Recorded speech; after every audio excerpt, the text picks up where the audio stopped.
Sa video na to, ipapakita ko sa iyo yung 7 books na literal na nagpabago ng buhay ko at kung paano mo rin magagamit yung mga lessons dito para makasama ka sa listahan ng mga successful na tao. At sa tulong ng mga librong to, I was able to generate over 100 million peso in online sales. I've coached more than 100 business owners on how to scale their businesses, and I built systems that gave me the freedom to travel, buy the things that I want, and spend time on what really matters to me. And the truth is, if nagawa ko, for sure, kaya mo rin. That's why in this video, I'm gonna break down exactly what I learned from these books so you can start years of trial and error and start building the life you want faster. Let's get started. Book number 1, classic book na Rich Dad, Poor Dad. Dati akala ko trabaho lang ang sagot sa kayamanan, kaya nag-engineer ako kasi yan yung tinuro sa akin.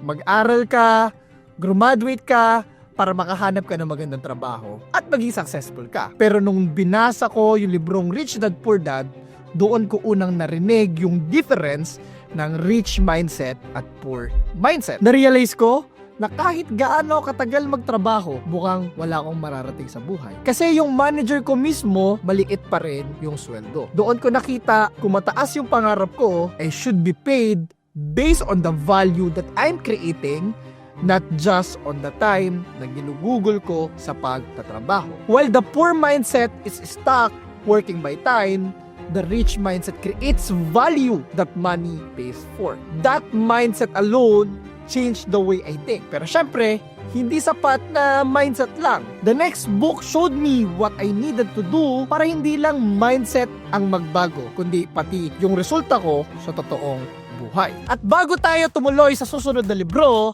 don't forget to click the subscribe button at i-hit mo na rin ang notification bell.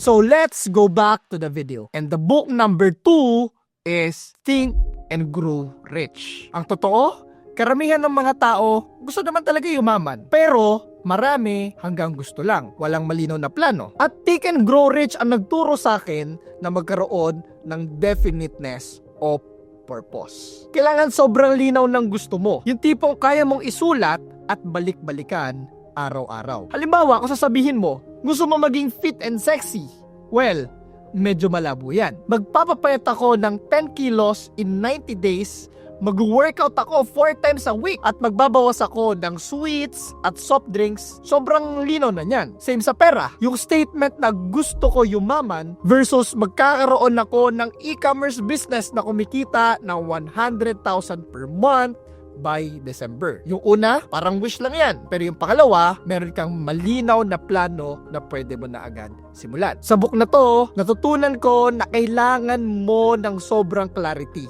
kung ano talaga yung gusto mong maabot. Truth be told, minsan, kahit gaano ka kalinaw sa gusto mong mangyari, most of the time, ang problema is, paano nga ba magiging consistent sa paggawa ng mga bagay na yon? Dito ako tinulungan ng book number 3. Atomic Habits is all about creating small, consistent efforts. Hindi siya yung tungkol sa isang malaking pagbabago agad-agad. Kundi it's all about building systems that will support you in your everyday life. Kasi kung umaasa ka lang sa willpower, mapapagod ka. And most of the time, susuko ka rin kahit hindi mo pa nakukuha yung result na gusto mo. Halimbawa, kung gusto ko magsimula mag-gym, hindi ko ipupush yung sarili ko na magbuhat agad araw-araw ng 1 oras sa gym. The first thing that I will do, sa gabi pa lang, aayusin ko na yung mga gamit ko, yung damit, yung shoes, yung bag ko, para mas madali nang pumunta sa akin sa gym kinabukasan. Yun yung power ng meron kang system. You prime yourself para hindi ka mahirapan na mag-take action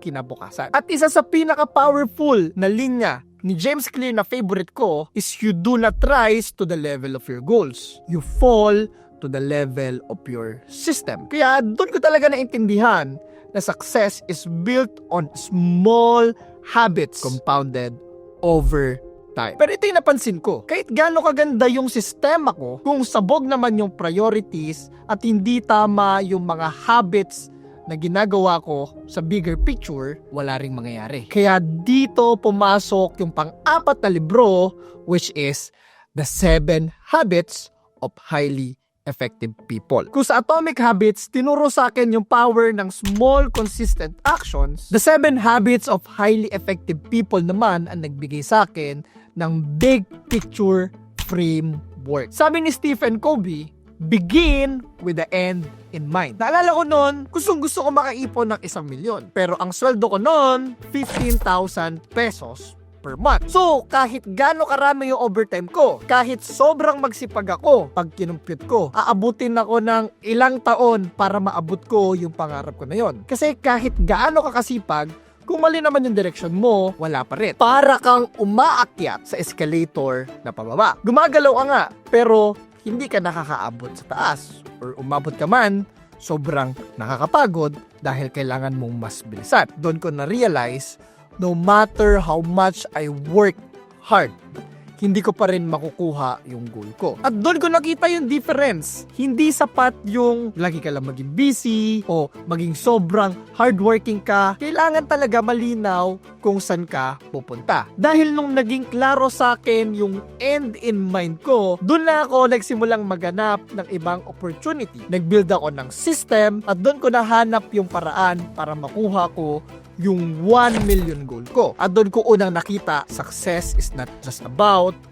effort, it's about the direction. And when you set the right direction, you can create system around it para siguradong makakarating ka. So when I started applying all of these lessons from Rich Dad Poor Dad, Think and Grow Rich, Atomic Habits, hanggang sa 7 Habits of Highly Effective People, nakita ko yung malaking paglago ng pera ko sa bank account. Pero ito yung naging problema. The more I work hard, the more na nauubos yung oras at energy ko. Dumami nga yung pera, pero nabawasan yung oras ko para enjoyin lahat ng pinagpaguran ko. At doon pumasok yung pang-5 libro, Buy Back Your Time. Tinuro nito na wealth isn't just about making more money. It's about designing a life where you're free to spend time on what really matters. Kasi nung nagsisimula ako sa e-commerce business ko, ako lahat yung gumagawa. Ako yung nag-run ng ads, ako yung nagpapack ng mga orders, ako yung sumasagot sa lahat ng mga customers. Oo, kumikita ako, pero halos wala na akong pahinga. Ang ending, burnout. Dito ko na-realize na ang tunay na strategy to scale is to buy back your time. Ibig sabihin, i-leverage mo yung pera mo para makapag-hire ka ng mga tao, makagamit ka ng mga tools at systems na gagawa ng low-value tasks para makapag-focus ka sa high-value activities tulad ng strategy, scaling, at closing deals. Sabi nga sa libro, every hour you spend should create more value than it costs. Kung ginugugol mo yung oras mo sa trabahong pwede namang i-outsource ng mas mura, hindi ka nakatipid. Mas nalugi ka pa. At ito na yung turning point. Doon ko nakita na success isn't just about income growth. It's also about time freedom. Pero, ito yung napansin ko. Kahit na na-leverage ko na yung oras ko at meron akong system, may mas malalim na tanong. Paano ko nga ba maabot ang tunay na time at financial freedom? Kaya doon ko binuksan yung libro na sobrang game changer at medyo controversial. Ang pang-6 na libro, The Millionaire Fast Lane. Maraming tao ang iniisip nila na ang daan para yumaman ka ay dapat dahan-dahan. Dapat safe. Kailangan mo magtipid, kailangan mo mag-ipon, mag-invest ka sa VUL o sa MP2 at sa kung ano-anong mga iba't ibang klaseng mga investments. At hindi ko sila masisi. Kasi yun naman talaga yung tinuro sa atin. Play it safe, wait for 60 years, and someday baka ma-enjoy mo rin yung mga pinaghirapan mo. Pero nung nabasa ko yung The Millionaire Fast Lane, doon ko naintindihan. That's actually the slow lane. Ang problema sa slow lane, mabagal nga. Tapos, hindi pa guaranteed na makakarating ka. Kasi paano kung nauna ka pang magkasakit bago ka makapag-retire? Nakita ko to mismo sa sarili kong journey. Akala ko dati, mag-iipon lang ako at magiging okay din someday. Pero nung pumasok ako sa e-commerce, doon ko na-realize na may ibang financial vehicle na pwedeng mag-compress ng 40 years into 4 years. Hindi mo kailangan maghintay ng forever. Pwede kang mag-build ng negosyo na nag-generate ng cash flow ngayon na mismo. At doon ko naintindihan, it's not about saving your way to wealth. It's about choosing the right vehicle that moves fast and scale big. Pero ito ang reality check. Kahit mabilis yung vehicle mo, kung hindi matibay, pwede siyang bumangga at maglaho ng parang bula. Pwedeng biglang kumita ng malaki, pero mawala rin sa isang iglap. Kaya dito pumasok yung panghuling libro, Build to Last. Kung ang Millionaire Fastlane tinuro sa akin kung paano pabilisin yung journey, Build to Last naman ang nagturo kung paano sisiguraduhin na tatagal lahat ng pinaghirapan mo. Kasi totoo, madali lang naman talaga gumawa ng negosyo na kumikita ng mabilis. Pero ang mas mahirap ay paano mo siya gagawing sustainable. Doon ko unang natutunan na hindi lang produkto o kita ang dapat na inaatupag mo. Dapat meron kang vision, values, at culture na magpapatibay sa buong kumpanya mo. Naalala ko nung nagsisimula ako sa e-commerce, nakafocus lang ako lagi sa pagbebenta, sa marketing. Pero habang lumalaki, na-realize ko, kung wala kang matibay na foundation, pwedeng mawala lahat in just one mistake.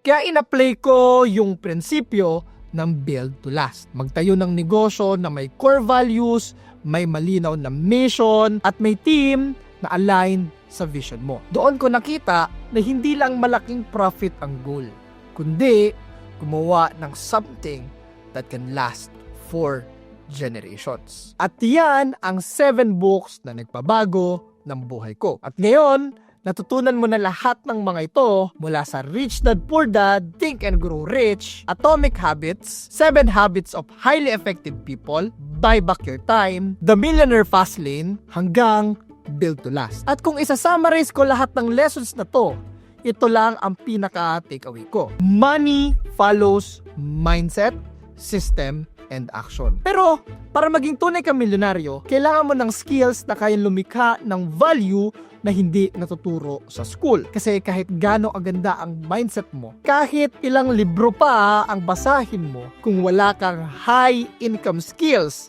at tamang vehicle, hindi ka pa rin yayaman. Good news! Gumawa ako ng isang video kung saan pinakita ko yung high income skills na kailangan mo matutunan para maging milyonaryo ng mas mabilis kaysa sa inaakala mo. Nilagay ko na rin yung link sa description at kailangan mo tong panoorin kasi dyan na magsisimula ang unang 1,000,000 mo. At kung marami ka natutunan sa video na to, don't forget to click the subscribe button at i-hit mo na rin ang notification bell. I'll see you on the next video.